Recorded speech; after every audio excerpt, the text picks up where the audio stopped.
I saw it crouching by the car before I even parked. Not a person.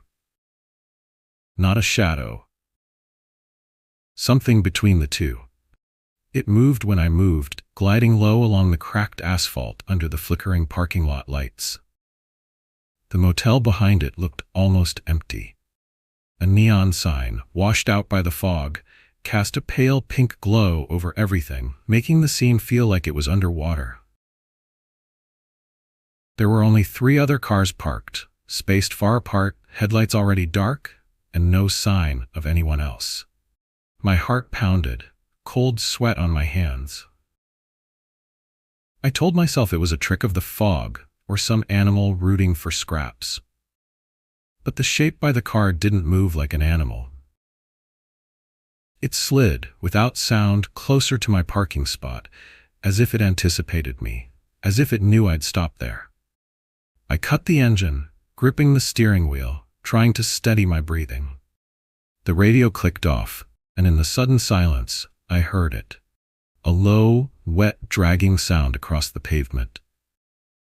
The shape crept to the next car, stretching and folding, almost boneless, pressed flat against the ground. Every instinct told me not to get out, not to look, but the night was thick and oppressive inside the car, and I needed to check in before the office closed. I grabbed my duffel bag and opened the door. The air was colder than I expected, sharp with salt and distant exhaust. The shadow slid out of sight behind the farthest car as soon as I stepped out. For a second, I almost convinced myself it was gone. I walked quickly across the lot, shoes squeaking on the wet patches of asphalt. I didn't dare look back. You never look back. Not here. The lobby was locked, lights off, no manager at the window. A key had been left in an envelope taped to the glass, my name in shaky handwriting. I grabbed it and hurried to my room, fumbling with the lock, all the while feeling eyes on me. Not just from the dark windows, but from behind, across the lot, from the shadows between the cars. Inside, the room was stale, old cigarette smoke buried under cheap detergent. I locked the door, double-checked the bolt, and let my breath out slow. The window looked over the parking lot. I didn't want to look, but I couldn't help myself. I peeked through the blinds. The lot looked empty, except for the 3 parked cars. But something had changed. There was a wide, black stain on the asphalt near where the shadow had been. It looked oily, as if the ground itself was bleeding darkness. I tried to shake it off to convince myself it was oil, rain, nothing more. I lay on the bed, staring at the ceiling, but sleep wouldn't come. Instead, I listened to the hum of the old air conditioner, the distant roar of a truck passing on the highway, and something else. A faint click. Another. A careful testing of car door handles, one after another, soft and rhythmic. I sat up, every muscle tense. The sound was getting closer, moving down the row of cars, pausing, then moving again. I pressed my ear to the door, holding my breath. Nothing. But outside, I heard that dragging, sticky sound again. I imagined the shadow, oozing across the asphalt, stopping outside my room. Suddenly, the doorknob rattled. Slow, deliberate, like someone testing the lock. I stumbled back, heart hammering. It stopped. A silence so deep it rang in my ears. I went to the window and lifted the blind a fraction of an inch. The parking lot was empty, but that stain had spread, a black pool reaching from car to car.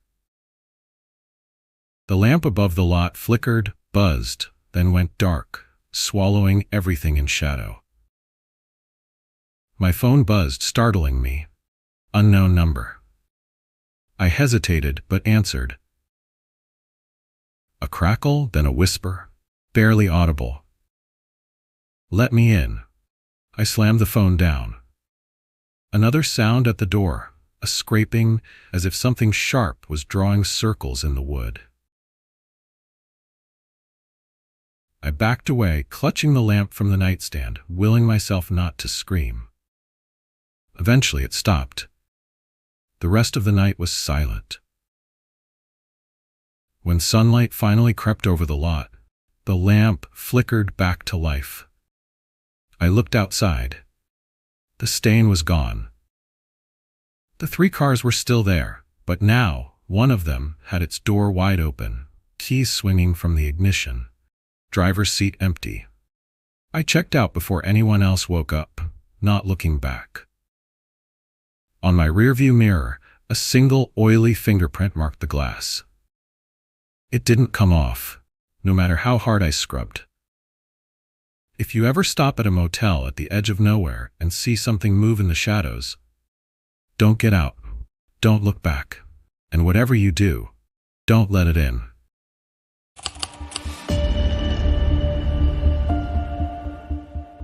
The first night I saw her, I thought she was just another guest, a figure standing perfectly still beneath the single working lamp at the far edge of the motel parking lot. The air was thick with fog, swirling in the yellow glow, so her outline blurred at the edges, almost flickering. It was late, past midnight. I just checked in after a long drive, the kind that turns your thoughts to static. There were only a few cars scattered across the cracked asphalt, their windows beaded with moisture, headlights dim. The motel behind me felt ancient, its faded walls and blank windows staring over the lot. She stood motionless, her hair hanging dark over her face, her hands loose at her sides. I kept glancing over my shoulder as I unloaded my bags. She didn't move. Didn't look up. I told myself not to be paranoid. You see strange people at motels. You keep your head down and mind your business. But as I walked to my room, every step made me more aware of her presence, like she was magnetized, drawing all the attention in the lot, turning the world quiet. When I went inside, I locked the door, peered out the window. The lamp cut a harsh circle in the fog, but she was still there, shadow bleeding into the ground beneath her. Sleep didn't come easy. The mattress was too soft, the sheets smelled of old detergent, and the room buzzed with the faint sound of neon from outside. I lay there, turning over the image of the woman in my mind, and each time I checked the window, she hadn't moved. I drifted off sometime after 3 a.m. A sound woke me, not loud, just a soft, dragging scrape, like someone sliding their shoes over wet pavement. I sat up, heart pounding. The clock read 4:19 a.m. I listened. Silence. Then again, the scrape, slower now, closer to my door. I crawled to the window, careful not to move the curtain. The lamp was still burning, but now the woman was gone. My car sat under the light, empty. But right beneath the lamp, in the middle of the lot, there was a shape, a long, wet trail, as if someone had dragged a coat or hair through a puddle. I stared until my eyes blurred, but nothing moved. I tried to tell myself it was nothing, just a trick of light and tiredness. Next morning, the parking lot was empty. The lamp was off, the fog gone, no sign of the woman. Only the faint outline of that wet trail remained on the asphalt, already drying in the sun. The day passed in a blur. Meetings, bad coffee, a constant uneasy feeling that followed me everywhere. By the time I got back to the motel, the sun was just setting, painting the sky orange and purple. I thought about changing hotels, but I was tired, and my things were still here. I told myself it would be fine. But as darkness fell, I couldn't shake the dread building in my stomach. I pulled the curtains tight, locked the door, turned on every light in the room. The parking lot outside was a sea of shadows, cars scattered like debris on a black ocean. I tried to watch TV, tried to read, but my mind kept wandering back to the woman under the lamp. What was she doing out there? Why hadn't she moved? Why did I feel like she'd been waiting for someone? At 1:13 a.m., my phone vibrated, an unknown number. I ignored it. A minute later, it rang again, the same number. Against my better judgment, I picked up. Nothing. Just silence. I listened, straining, and then I heard it. A faint whisper, like someone exhaling right into the microphone. I hung up, pulse hammering in my ears. That's when the lamp outside flickered, buzzed, and lit up again. I froze. The woman was back, right beneath the light, but now her face was visible. Her skin was pale, almost blue in the harsh glow, and her eyes were all black, no white, no iris, nothing but darkness. She lifted her head, staring straight at my window. She smiled. It wasn't a normal smile. It was too wide, too slow, as if her mouth stretched from ear to ear. I staggered back, heart stuttering in my chest. I fumbled with my phone, ready to call for help, but the screen was blank. No signal, no power, nothing. A tapping at the glass. Gentle, deliberate. I looked up, and the woman's hand, long, thin fingers, skin stretched tight, was pressed flat against the outside of my window. She mouthed something I couldn't hear, but I knew what it was.